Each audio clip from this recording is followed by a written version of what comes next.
అయితే ఇప్పుడు ఢిల్లీ పర్యటనలకు లోకేష్ ఎళ్తేనేమో అటు రాష్ట్ర అభివృద్ధి కోసం వెళ్తున్నారు అని చెప్పి ఒక టాక్ నడుస్తుంది.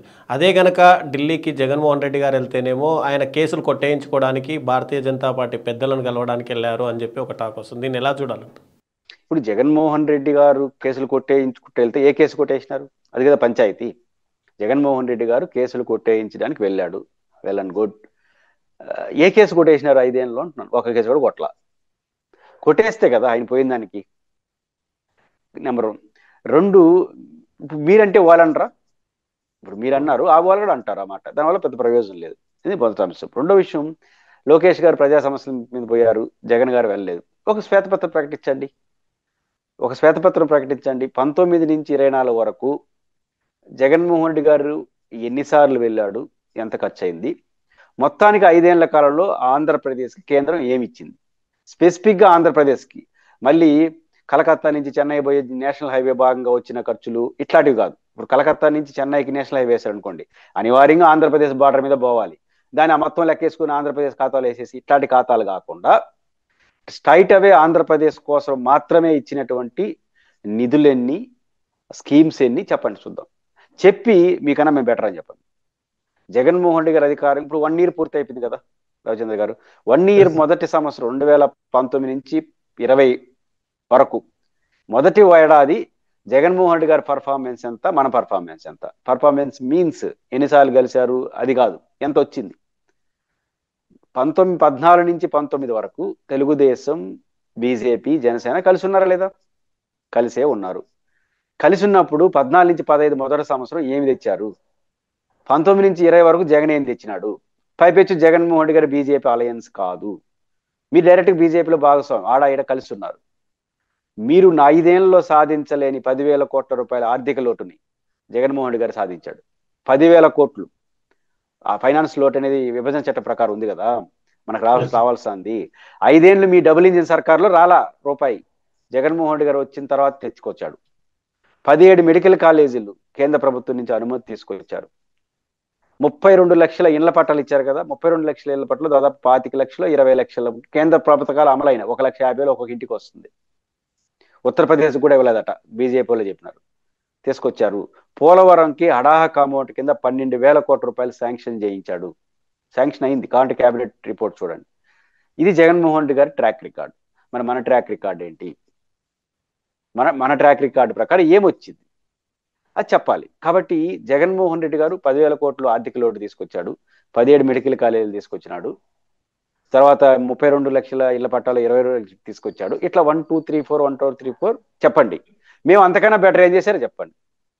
జగన్మోహన్ రెడ్డి గారు 17 మెడికల్ కాలేజీలు తీసుకొచ్చారు. దీనికి కేంద్ర ప్రభుత్వం 40% నిధులు ఇస్తా ఉంది. అయితే స్పెషల్ కేటగిరీ స్టేట్ వాళ్ళకి 60% ఇస్తారట.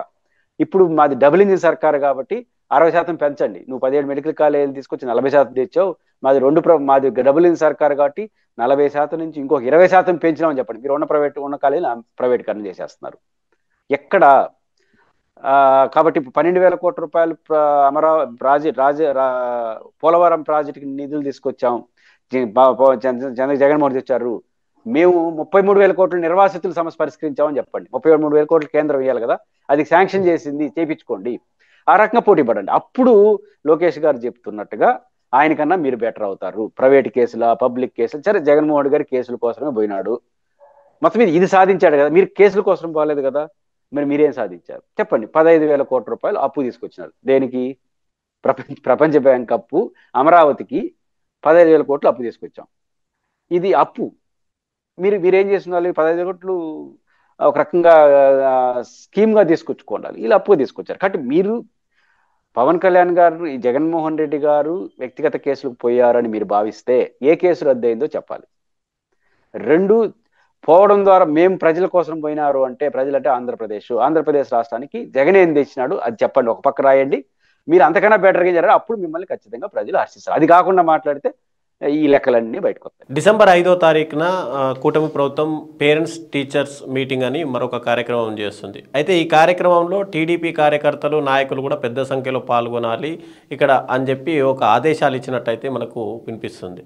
అయితే ఇది ఒక గవర్నమెంట్ టీచర్స్ పేరెంట్స్ మీటింగ్ అంటే విద్యార్థుల సమస్యలకు తెలుసుకునేవి. అక్కడ టీడీపీ కార్యకర్తలకు పనేముంటుంది? ఒకటి ఎందుకు పాల్గొనమంటున్నారో అర్థం కావట్లేదు. ఎందుకంటే ఆ విద్యా సంస్థలో చదువుతున్నటువంటి విద్యార్థి వాళ్ళ తల్లిదండ్రులు ఇంటరాక్షన్ ప్రోగ్రామ్ అది మంచిది. దాంట్లో తెలుగుదేశంలో ఉండొచ్చు, ఉంటారు, ఎందుకు ఉండరు? ఒక స్కూల్లో 100 మంది పిల్లలు ఉంటే దాంట్లో 10 40 ఉంటారు. 40% ఓటింగ్ వచ్చిన వాళ్ళకి 40% ప్రజలు కూడా ఉంటారు. కాబట్టి అట్లా తెలుగుదేశంలో వస్తే అభ్యంతరం లేదు, కానీ కాన్స్టెంట్ గా పానుగోళాలని పిలిపివ్వడం అనేది అంత మంచిది కాదు. గందరగోళం అయితే మీకే నష్టం అది. ఇప్పుడు ఉదాహరణకు పెన్షన్స్ ఉన్నాయి, ప్రతిరోజు తెలుగుదేశం పార్టీ వాళ్ళు డబ్బులు పంచుతుంటే కనిపిస్తుంది. అధికారులు పంచాలి, అది లేనిపోయిన రాంగ్ మెసేజ్ వెళ్తాం. టోకన్ గా ఒకటి ఉండొచ్చు, అదే కార్యక్రమంగా పెట్టుకుని నష్టం వస్తుంది. కాబట్టి ప్రభుత్వ కార్యక్రమాల్లో తెలుగుదేశం పార్టీ వాళ్ళు పాల్గొంటే ఆ ప్రభుత్వం చేసే మంచి మన ఖాతాలో పడుతుందని తెలుగుదేశం అనుకుంటా ఉంది.